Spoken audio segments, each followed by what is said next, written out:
Yeah, from their background, they were just, their family was from villages. My dad was from Battambang, and my mom was from a province called Takao. And basically, they lived the village lifestyle, farming,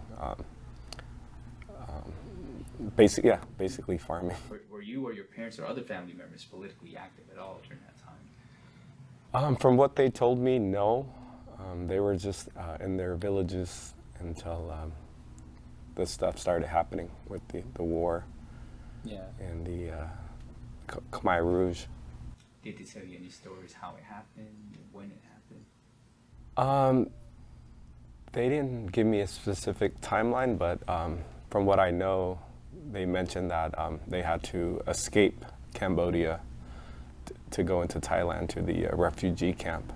From what I was told from my mom, because my parents met at the refugee camp. They didn't know each other before then. So my mom broke off from her family and she fled on foot by herself with neighbors to Thailand. Okay. And then when they settled in the refugee camp is when, the next couple of months she met my dad. But before then, they would tell me stories that it would take a couple of days to, escape the province, and she was going along with everyone else, and hopefully she thought to herself that hopefully this is the way to go, hopefully she made the right decision. Right, she's just following out. Yeah, she just went along with the flow, and and sure enough it was. So she what about your dad then? Same thing with my dad. He a lot of his family members were stuck behind and they couldn't make it, but he followed along with his group of people, and okay. He survived. I have some fond memories when we first arrived to the U.S. We were in Atlanta, Georgia, and those are the memories I still have till this day. Just of me playing as a kid in the playground, at a church. Also, a Christian family took us in, or they were like our sponsor at the time. And I vaguely remember like me running around in their living room, falling asleep on the floor, stuff like that. The lady's name was Camille. I'm not sure where she is now, but my mom spoke highly of her because she was the one who helped my mom basically adapt to the new life here in America. Yeah, they were on government assistance from the get-go. The moment we arrived in America, Camille, our sponsor, she put us in some programs, church programs as well, teaching my parents English. So they were enrolled in classes right away. And then for sure they were getting government assistance. I don't know what the program was called in Georgia. It could have been the same thing out here, welfare, right? Some type of welfare program. Do you know if your parents, ever was captured by the refugees? Yeah, I asked them that too growing up, and they told me no. They were lucky enough to not, be a part of that, or they witnessed some stuff, but they weren't, a part of it at all. Stuff they did. People being kidnapped and taken to get killed. My father, he shared some stories with me when we first came to America, 1985, late 1985 in the fall. And then after we were here for a couple of months, the New Year came, right? So it was December 31st, 1985. So it was New Year's Eve, actually. And right at midnight, it was the new year, January 1st, 1986. And there was a lot of, we like to shoot guns into the air. That's the American way to celebrate a new year. And my dad thought we were going to war or something. He threw us all under the bed. He was hollering and screaming. All the gunshots took him back, basically a little PTSD for him. he thought there was a war zone outside, hearing all the gunshots. So he was scared for his life. So he threw me and my younger sister under the bed, got everybody down on the ground. And, you know, it was a scary moment for him. But only to find out that the next day that, hey, that's how Americans celebrate New Year. Yeah, that's part of the celebration. Yeah. So that was pretty interesting to me. Another story he shared with me was the first couple of weeks when he arrived in America. We lived near a shopping center, so his first time going shopping, right? He had thought that that it was okay. So he went from one store to the next. So he bought some stuff from the first store. It was like a grocery store. He said he had like 2 bags full of items, like veggies and all kind of products, home products. And upon leaving the first store, he's going to go into the second store. Now, they didn't allow for him to bring stuff into the store because, you know, they're going to be like, hey, did you steal from us? So he put the stuff outside of the store, you know, like just intending for it to be there when he came back. And so he learned the hard way. When he came back out, his 2 bags were gone, and he was like, who took my stuff? So, you know, not knowing that you couldn't just leave stuff out in public, you know. So it was stolen. It was stolen. Someone walked away with all the stuff, and it was a shock to him. So. It's a different culture. Welcome to America. Yeah. At that time, I mean, how many was in the family? What was a part of it like? It was just me and my younger sister. Yeah. So 4. Yes, us Family 4. Consisted of 4 people. Consisted of 4. Yep. And the level of education, really no English at all. So. Yeah, no English at all. So yeah, we were in Georgia for a short period of time, 2 years, I believe, and then we migrated over to Modesto, California, where that's where my parents got in contact with some of her friends that she knew, and made contact and said, hey, let's move to Modesto. That's where majority of our people are, the same people from our, you know, the refugee camps, right? So they kind of tracked each other, somehow found each other. I don't know if it was through that's back in the days. I'm not. Letters, I don't know. Yeah, it was phone calls maybe. It was like, but they got word that, you know, most of her friends were in Modesto, and then some of the relatives too. So then we decided to move out of Georgia. I was in Georgia for a couple of years, and we moved to Modesto. I want to say 1987. So we were in Modesto from 87 to 91. So that's what, 4 years in Modesto? And then from Modesto, we came down here to Long Beach 1991 until now. Growing up, I mean, not fully understanding what went on in the past, and then slowly like hearing about it and learning my parents' journey, you know, through their stories. With the genocide. Other than that, I mean, we grew up in the gang bang era where it was like cool to be a gangster, and just to defend yourself and your people. That was the big thing back in the day. Witnessing a lot of stuff when I first moved to Long Beach, it was just different. I was young. I was a teenager, but I was learning about, you know, being picked on, like because of our skin color and the way we talked. It was a little bit different from the regular Americans. So I felt like, you know, society was against us because we didn't speak properly, and we were just different from everyone else. Over time, you know, people were, my peers, they started joining gangs for protection, and it was a lot of our friends around our circle started joining gangs, and I almost became a part of that. But I just remember my dad telling me, like, hey, you don't want to go this route. You know, it's just not. It's going to lead you nowhere. You're just going to be. You're going to end up either dead, in prison for the rest of your life, or you won't have a future.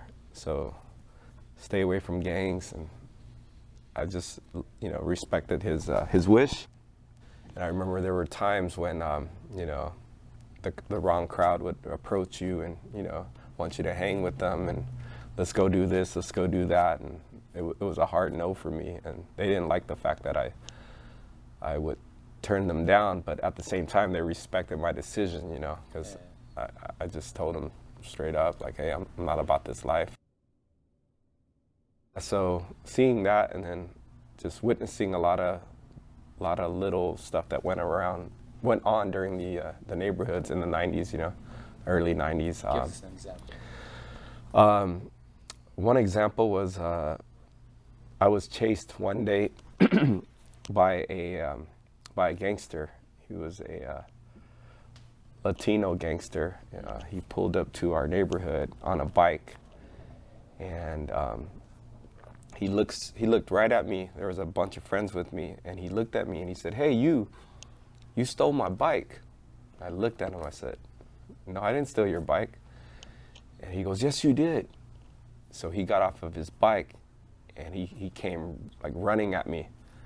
I was scared for my life. I just took off. I sprinted to the back of the complex, the building where I was at. Mm-hmm. And my cousin lived back there at the time.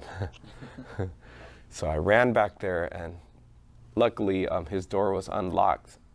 And I recall, like, the moment I grabbed the door, got into the house or the apartment, and the moment I shut the door, it was a security door, one of those see-through metal screen security door. And the moment I shut the door, the guy's hand was already grabbing the door, and he had threatened me. He's like, "Hey, I'm gonna get you.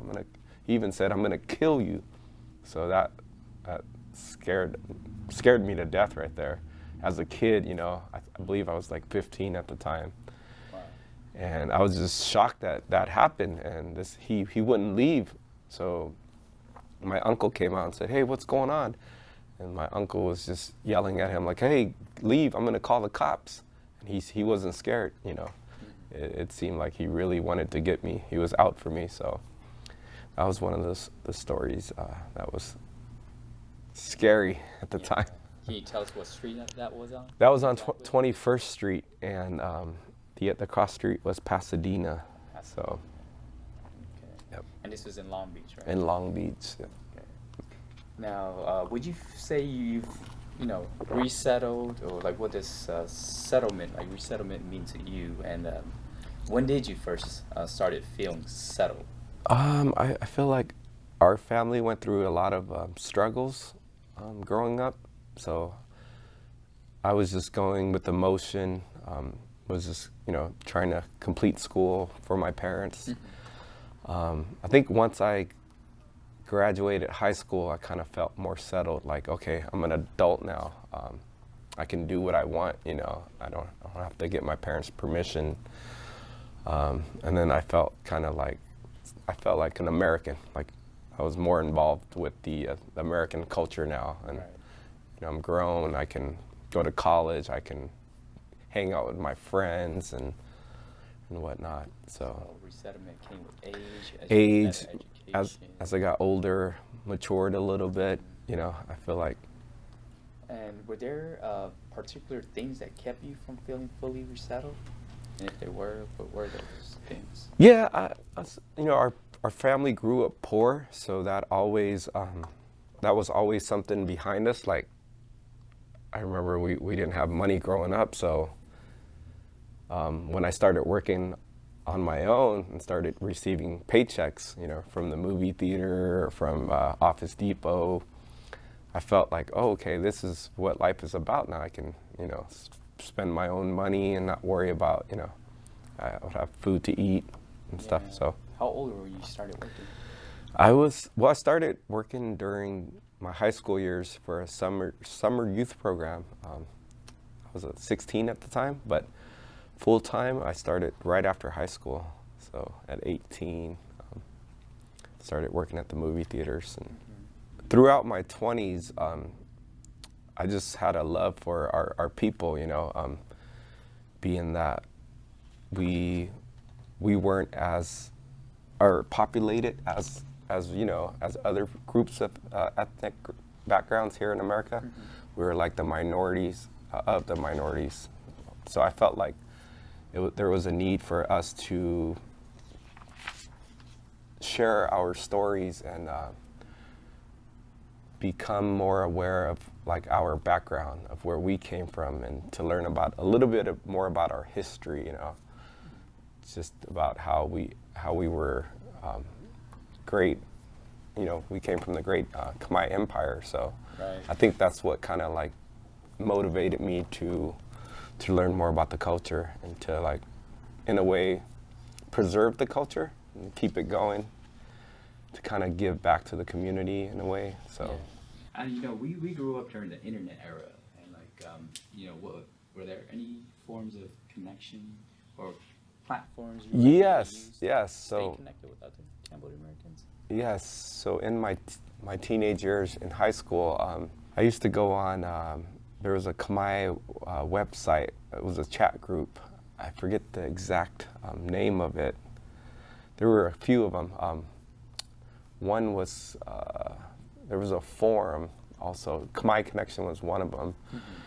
And then there was another chat group. I can't think of the off the top of my head right now. I just, it's been too long, you know. Yeah. But I'd like to find out what the name was. But we were on there a lot. AOL was another one. Yeah, AOL. You know, chatting with different Khmer people across the globe, like, you know, on the East Coast. And I remember that during that time there were chat rooms. Like we could create chat rooms, and then we would invite other Cambodian Cambodian Americans. Yes, and we would hit people up with the age, sex, location question. Where are you from? Like, oh, yeah, Boston. Or, yeah, that was a way to connect, and then came MySpace and stuff, you know, where you could show a little bit more personality with creating your own pages. But that was the thing back then, was chatting online and just developing as a person, I guess. Yeah. Okay. I mean, is there anything else you'd like to share about this that you'd like to make sure is captured for our historical timeline of the Cambodian Americans in Long Beach? I think we made, for me growing up, this is how I feel about our community. I think we have enough people that pushes our pridefulness to, like, preserve the culture for sure. You know, we have a lot of people involved. There's different pockets of the community putting in their own work in their own way. Like, some people, they don't need recognition to do stuff. So I feel like we came a long way as a community, and we're like, I feel like Long Beach is top. We're like on top, you know. Not to say other communities aren't in other cities. I've been to a few different cities, and from what I feel after chatting with so many different Cambodians in other places, feel like nothing beats home, you know. This is where it's at. This is the hub, Long Beach. We're like the biggest populated. So I just want all of us to connect and to continue to grow with one another and, you know, build. That's the main thing. Continue to build, yeah. Because it's so easy to forget where you come from or where you came from. It's because we're so caught up in the American lifestyle, you know. Because what we see on TV, you know, what's cool and what's not. A lot of people forget their backgrounds. So I feel like Long Beach is where it's at. Like, we're like the capital. The capital. If anybody wants to experience Cambodian food, the culture, how we do things traditionally, this is where it's at. I mean, we have everything right here on Anaheim Street. So I just hope that we continue to build, flourish, and help each other out so we can get bigger and bigger. Okay. What does it mean to you to be a Cambodian American in Long Beach today? I'm proud, honestly. I'm proud to say I've been here through, I've lived through it. So now the next goal is to pass it on to the next generation, the kids, my own kids. Slowly they're picking up, learning how to speak Khmer. So they're slowly getting into that. I mean, I should have started them when they were younger, but it was hard. They were just all about English, going to school. So I kind of, it took me back to a time when I was the same way, right? I was like, oh, shoot. But I had my parents speaking to me in the language, so I had to learn the language. But yeah, I'm proud to be Cambodian, proud to be here in Long Beach, representing for our people. So what do you love about this community? I love the fact that, you can reach out to, when you're in need, you can reach out to anyone, and there will always be someone willing to help you.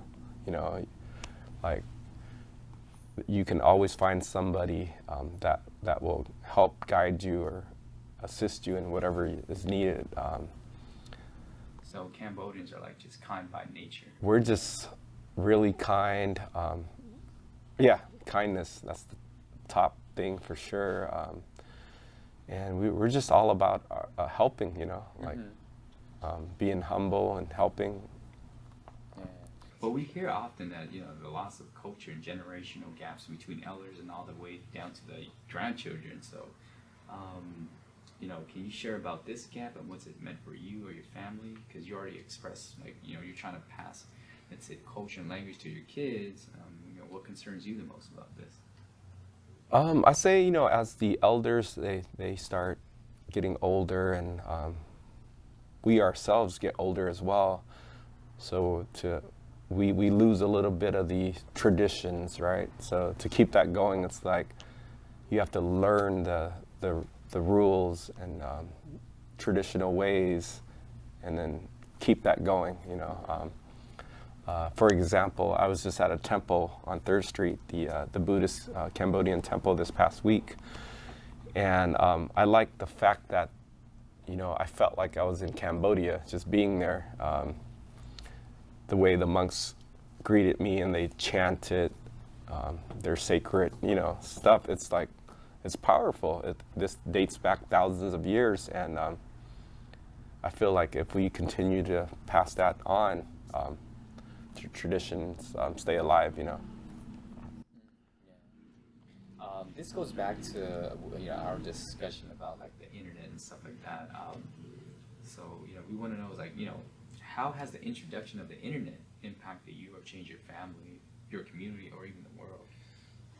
In a big way, the internet is so huge. Like everything's at your fingertips, you just get online and you can search for any type of information.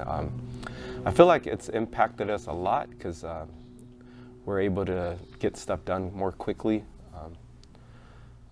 Technology is just advancing so fast. I feel like for the better, of course, but how has it improved, let's say, with whether it's community or how you learning more about your culture? We're able to socialize online. We're able to reach out to people abroad, live in different countries and communicate that way. Oh yeah. We're able to chat, message, in real time. So. Yeah, so not even just in the States, but you can also connect with people internationally pretty quickly. Yes. Yeah. Yeah. What time we have? Ooh, I mean, it's going through pretty quickly. But you know what though?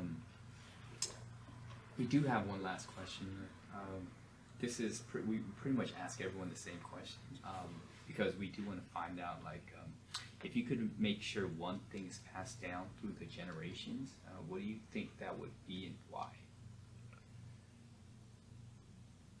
One thing. If you can pass down to, let's say, your young generations or children. I would say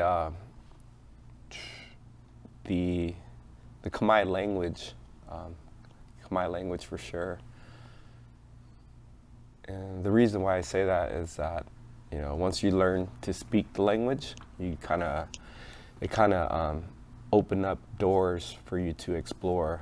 It's like you want to learn more. Mm-hmm. So once you start speaking, like a gateway, yeah. So then that's when you start diving into the history and the culture. You start, you know, just having the urge to learn more. It's kind of hard to describe, but for sure the Khmer language, and then also Khmer music for sure. Khmer music. What do you think that is? Yeah, Khmer music is top. In my opinion, it's like the top thing because music just hits you in a different way when you're, you know, it gives you drive, gives you momentum, motivation when you're just listening to the Khmer songs, and it hits different when you understand what the songs are about. So, you know, that's what I mean by like motivation and drive and feeling the culture out, for sure. The Khmer music and the Khmer language. I know the lyrics has a very, very deep meaning when you actually listen and understand Khmer music. Oh, for sure. That's mainly it. Thank you guys for having me.